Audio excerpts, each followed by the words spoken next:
Hello, people. Come on, what's going on? No, I don't like that attitude. Let's do it again. But hold on, I'll tell you what to say in response, okay?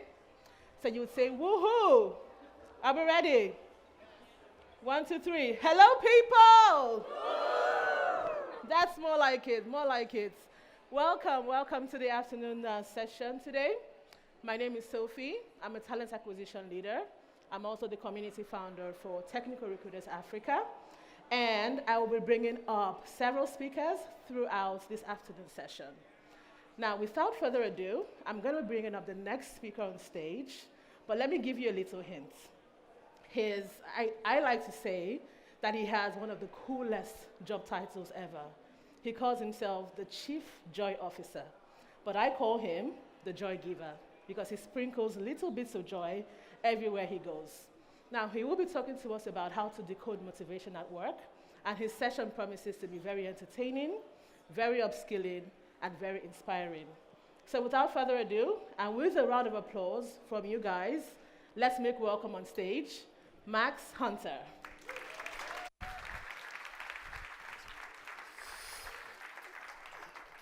Indeed, wow.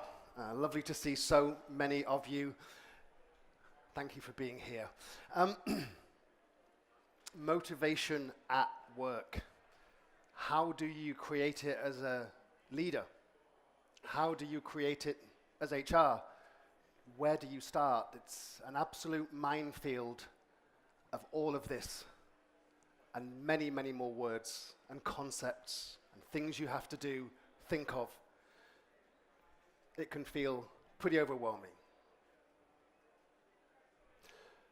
So today am going to help you decode. There will be no coding on stage. Sorry about that. But I will help you to decode all of that and find a way to help improve that motivation at work in a more simple, manageable way. Hi, I'm Max Hunter. Number one, it is my real name. It's not a stage name. I was born with it, thankfully. And two, my job title is indeed Chief Joy Officer. It was a real job in a real company on a real C-suite on a company in Switzerland called Loylogic. Before I tell you what a Chief Joy Officer did, I'm sure you're curious. First of all, I'll tell you what a Chief Joy Officer did not. Okay, what is it not? I don't go around giving out massages. Sorry. And no happy endings. Although this story does have a happy ending, hopefully, in a different way for all of you. It's not about gym memberships, or fruit bowls, or bean bags in the office. Dare I say, it's not even about beer in the fridge on a Friday. There's nothing wrong with any of that. But I see that often as the plaster over the wound. It can be a bit shit to work here, so here's some stuff to distract you, make you think it's better than it really is. So if that's what a Chief Joy Officer is not, what is a Chief Joy Officer? What did I do? Well, the remit that we set for the Chief Joy Officer was to create a place to work where people wake up on a Monday morning and can't wait to go back to work to make a difference. Boom. Of course, maybe it's not 100% possible all of the time, I get it. Right? But surely we can agree this is a vision that has to be worth aiming for. And as Chief Joy Officer, this is what we did. Right? I really looked into the company, what is getting in the way of this Monday morning feeling, and what can we do to improve it? Because it's not about, you don't wake up on a Monday morning and go, hooray, there's bean bags in the office.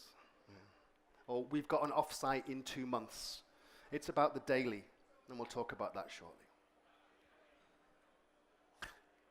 Intriguing, this was my actual duvet cover when I was 10 years old. Does anyone recognize the character behind there? obviously, not that secret. It's drummed into us at such an early age that Monday mornings are by definition a bad thing, right? I had this when I was 10. We get told, oh, it's Monday tomorrow, right? So we have it almost drilled into us. It's almost an intrinsic belief. We need to change that. Why do we need to change that? Of course, wouldn't it be nice? Wouldn't it be great? Nice to have CEOs maybe say, yeah, that's the fluffy, soft stuff. No.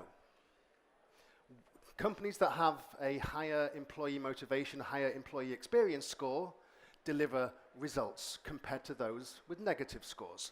Things like 81% reduction in absenteeism compared between the two sets.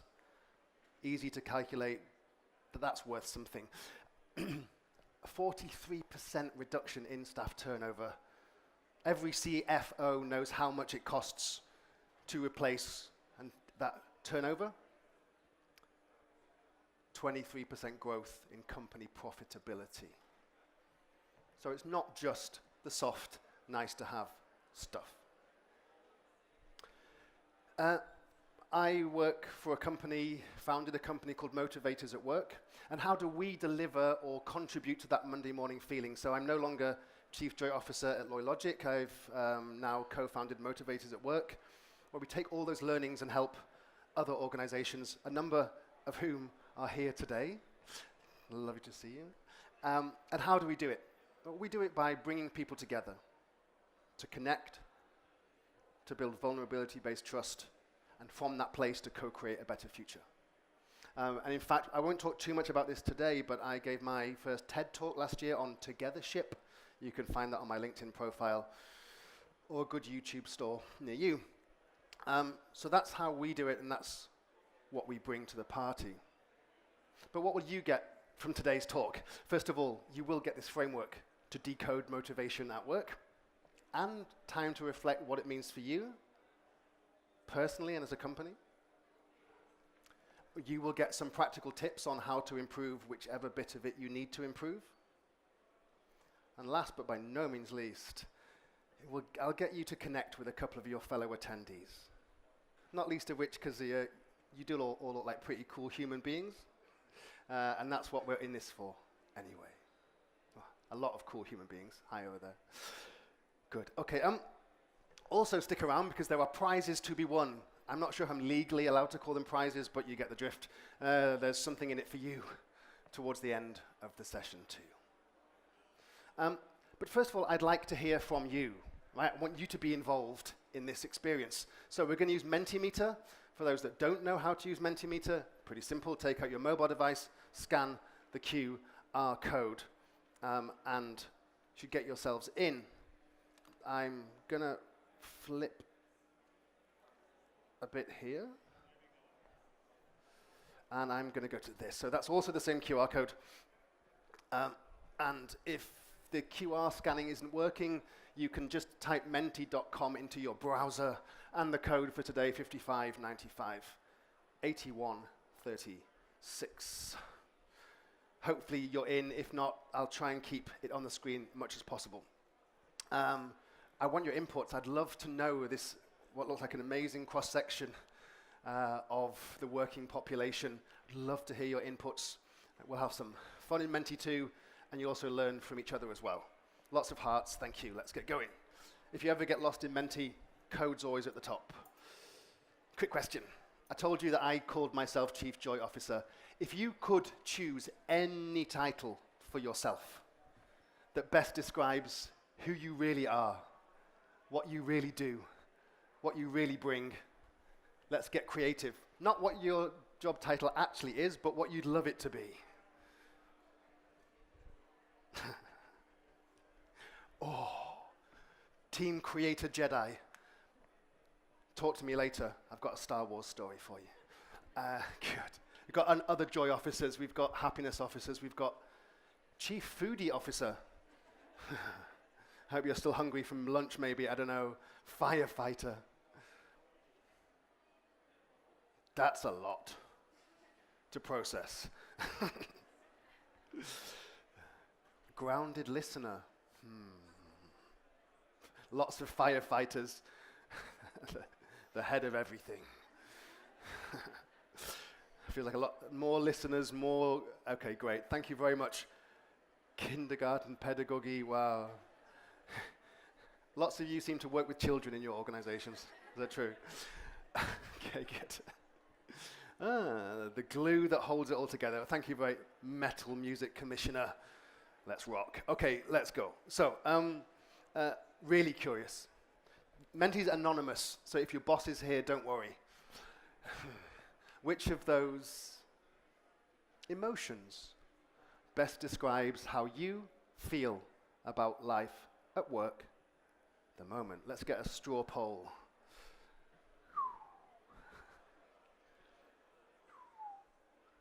Alrighty. The good news, we have a cross-section. Start with the good news, shall we?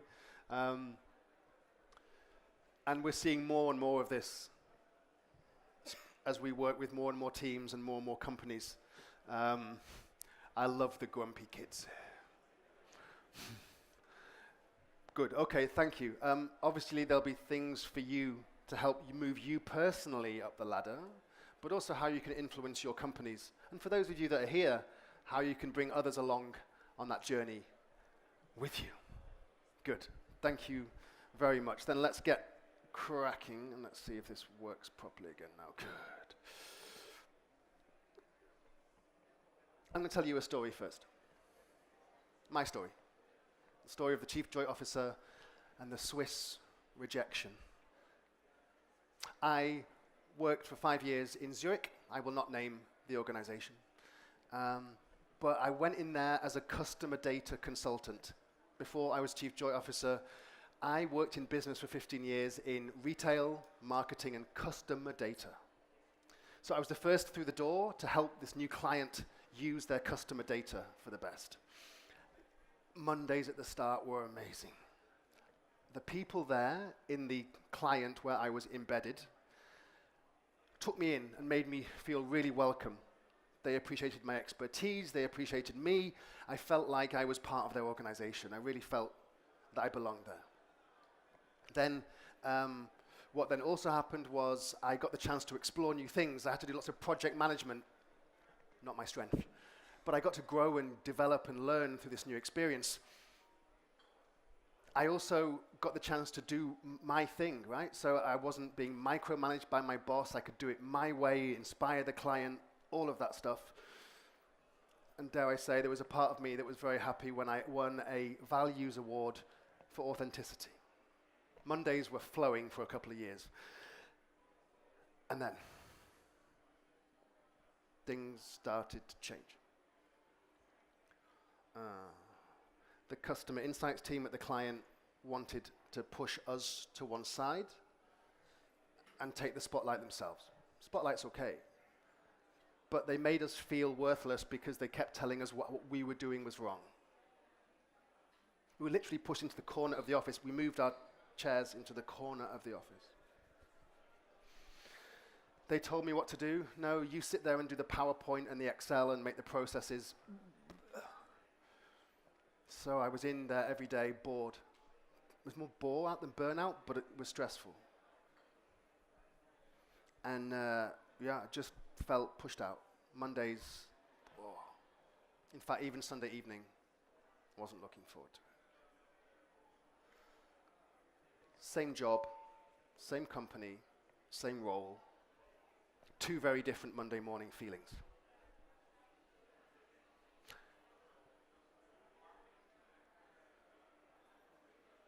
That Monday morning and that Monday morning. Over to you. I'd like you, in a moment, to turn to your neighbor, ideally the neighbor that you don't know. If you're sitting next to your BFF, find someone else, talk to the person behind you, whatever. And I want you to share something.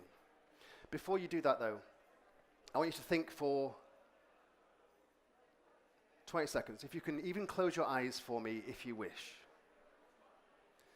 I want you to think about a time in your career or your life when Monday mornings felt great. You know, you were like, come on.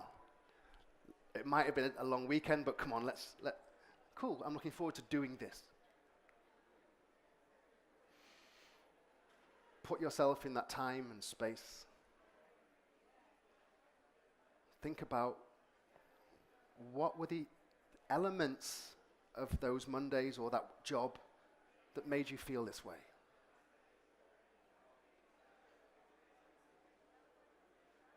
Got it? Good. Part 2. Think of a time in your career when Monday mornings felt quite the opposite. When even on the Sunday evening, going to bed, you had that feeling in the pit of your stomach, I don't want to do this. Maybe not that bad, but think about the worst Monday experience, period. What was it about that time that gave you that feeling? Who was it? What was it?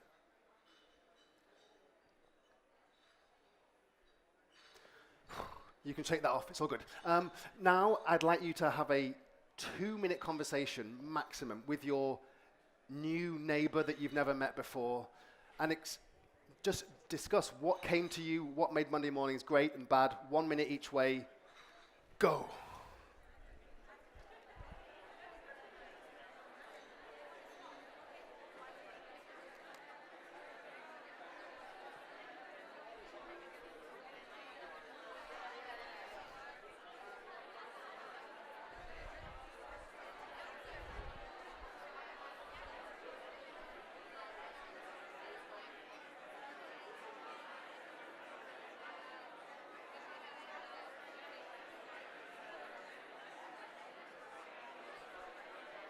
Good.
And stop.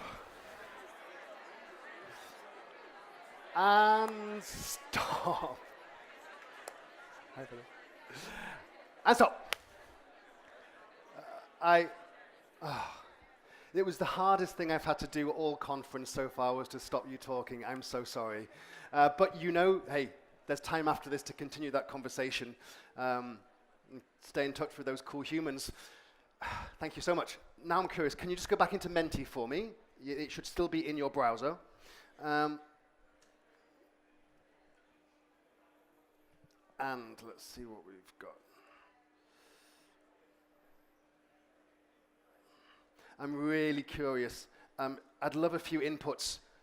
Anything, what was it that made Mondays feel that way? Be it good or bad? Just, I'd love to get a few ideas of the kind of stuff that plays into that Monday morning feeling. Fuck it up. 130 of you here. Wonderful. Okay, let's go.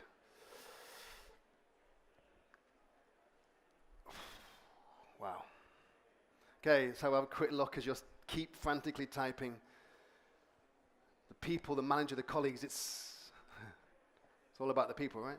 But there's also that trust, the things you had to do, the purpose or lack of it, the freedom to explore, the having a goal, the empowerment. Obviously, the reverse of that is the stress. I felt I belonged there. Possibilities to learn and grow. Bang. my boss, freedom, influence. By the way, you can have the outputs of Menti later. If you give me your email addresses, then we can do so. Let's see if Menti has its own AI function. Let's see if it can summarize all of that amazing stuff for us and see what we've got.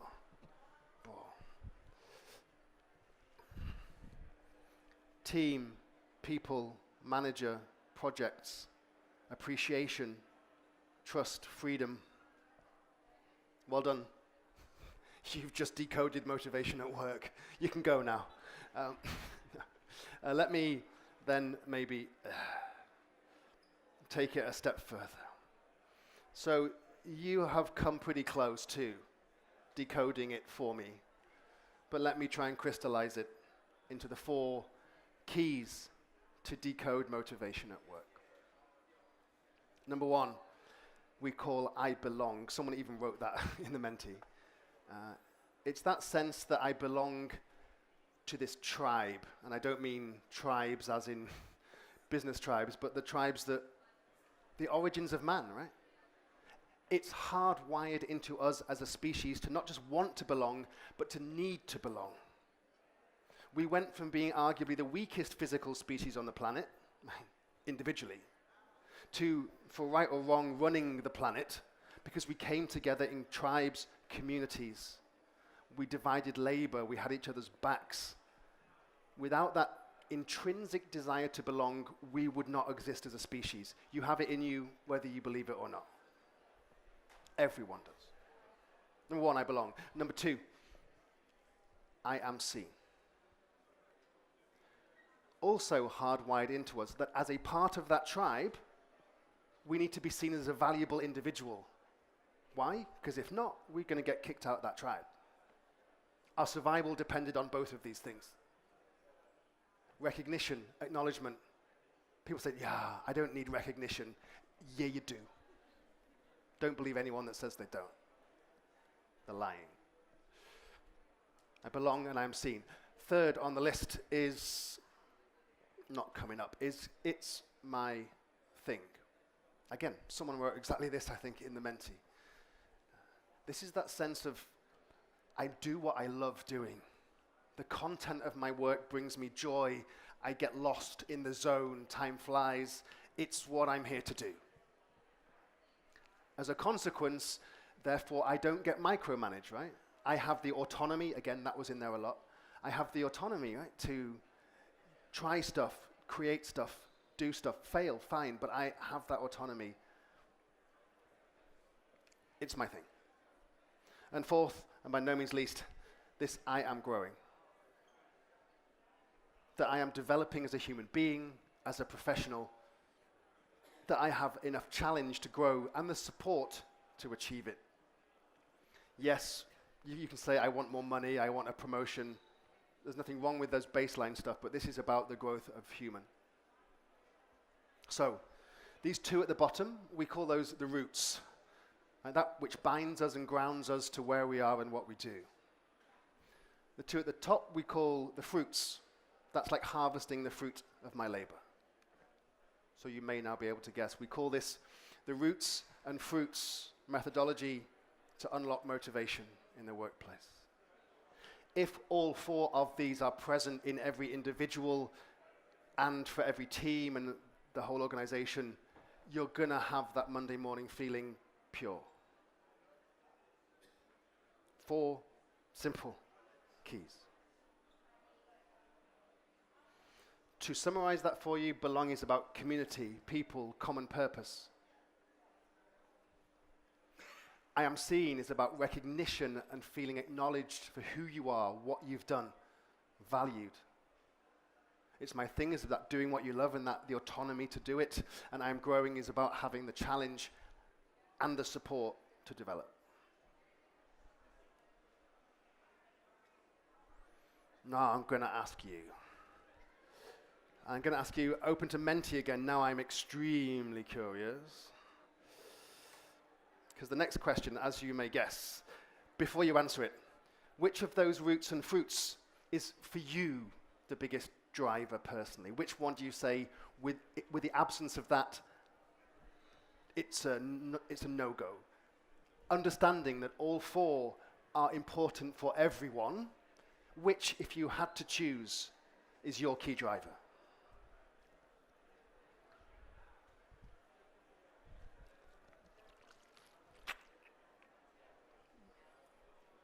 Ooh, interesting. A wide mixture, but a lot in the fruits here. Interesting. Okay, next question. We're a bit pushed for time.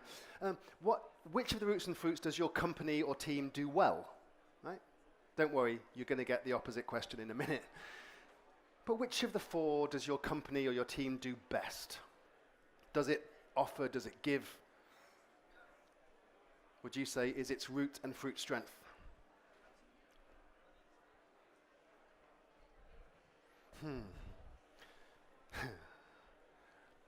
Let's flip it, but it's not always a flip of this result, is my experience. So, okay, I am seen as not often a strength. Let's see, therefore, what is the biggest weakness?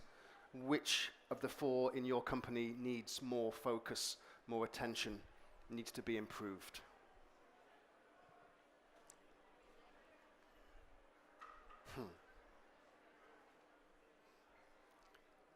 Recognition, acknowledgement. I am seen as well as I am growing. Okay, let me focus on those two things for you then. So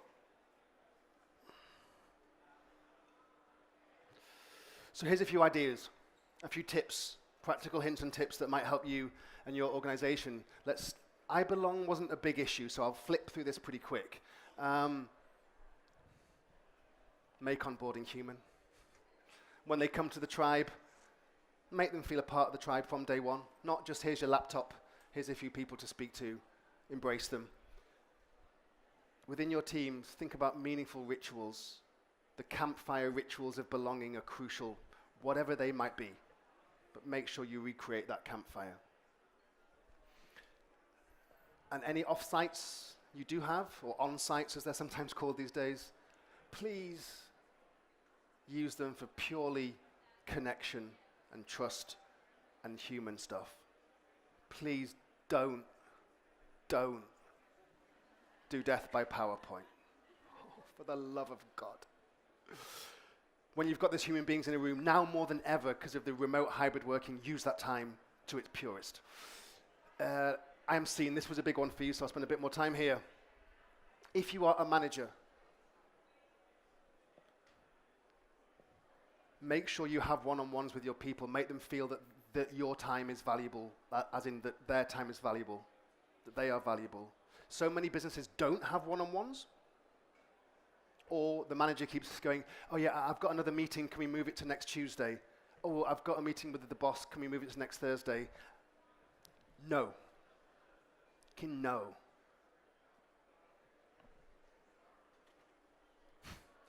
We do a thing in our workshop, so most of what we do is team coaching, which we call appreciation speed dating. Those that were at my workshop yesterday afternoon, and some of my clients here nodding away, just get people into pairs and just say, hey, what I appreciate about you is one sentence, 2 sentences, all it takes. Changes everything. And then one of my favorite ideas that I've not done myself, but I heard a team doing, they did leaving Friday. You know that when you're leaving a company, on your last Friday at your leaving drinks, everyone says how freaking wonderful you are. They mean it, right? Oh, we're going to miss you, you did this, we loved you being around. Oh, if I'd known that last month, maybe I'd have stayed.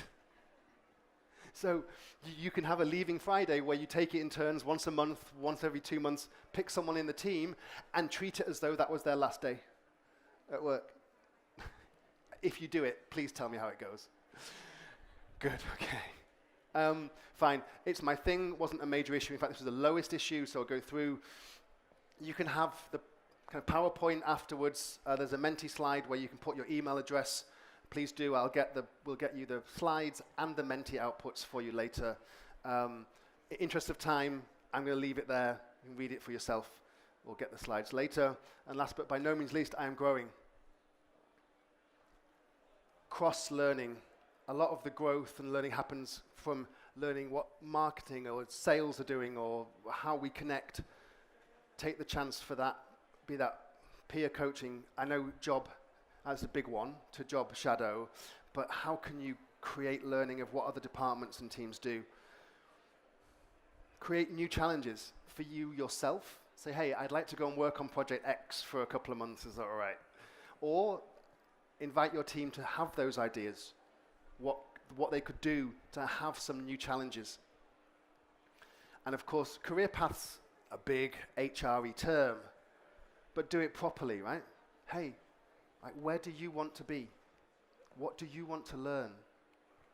How do you want to grow, and how can we support you so that you also feel seen, that someone gives a shit about where I am in 3 years' time, not just that I'm delivering the work now. Quickly, prizes. You can win some prizes. Our time is running out. You can win one of 10 dates with the Chief Joy Officer. Coffee date, to be clear. And of course, we can have a chat, half-hour chat. In fact, this is probably unlimited within reason. If you put your name, that would be great. Your team can win a free 2-hour virtual Roots event where we will do a lot of cool team building stuff with your team virtually. You could even win a half-day full Roots and Fruits workshop in person, depending on location. Okay? If you want to do that, and there's other options in there as well. If you want to have a chance to do that, please scan said QR code.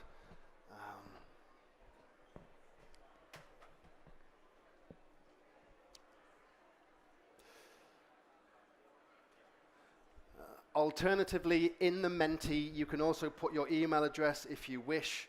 That's in there for you to share. So the question goes out to you. You know about the Roots and Fruits. You know what the issue is in your team. So what are you waiting for? Go and solve it. Make a difference as soon as you can. Because your takeaways, take Roots and Fruits into your company. Try one thing, just however small, that makes a difference on the root or fruit of your choosing. And by the way, exchange details with that cool human that you just spoke to, and all the other 129 cool humans in this extended room. Thanks. Now go make a difference. What are you waiting for? Fantastic, fantastic, Max. Thank you so much. That was an amazing session, guys. Do you agree?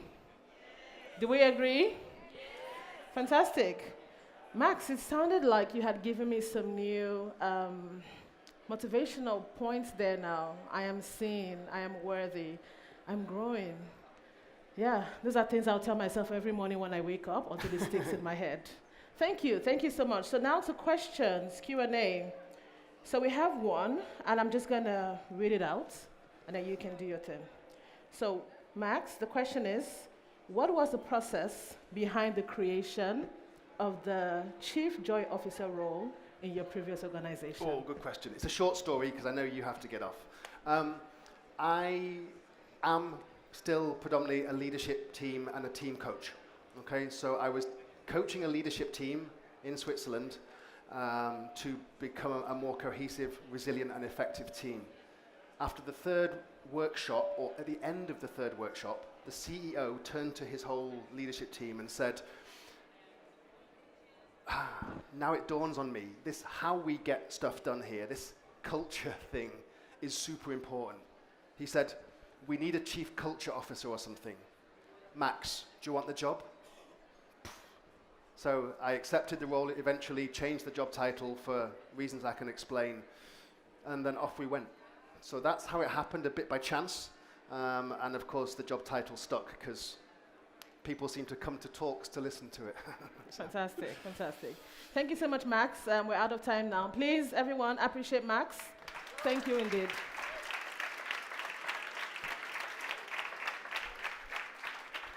All right. So we have the next session, which will start in the next 5 minutes. So we'll have about 5 minutes break, and then we convene back. And then the next session starts. Thank you.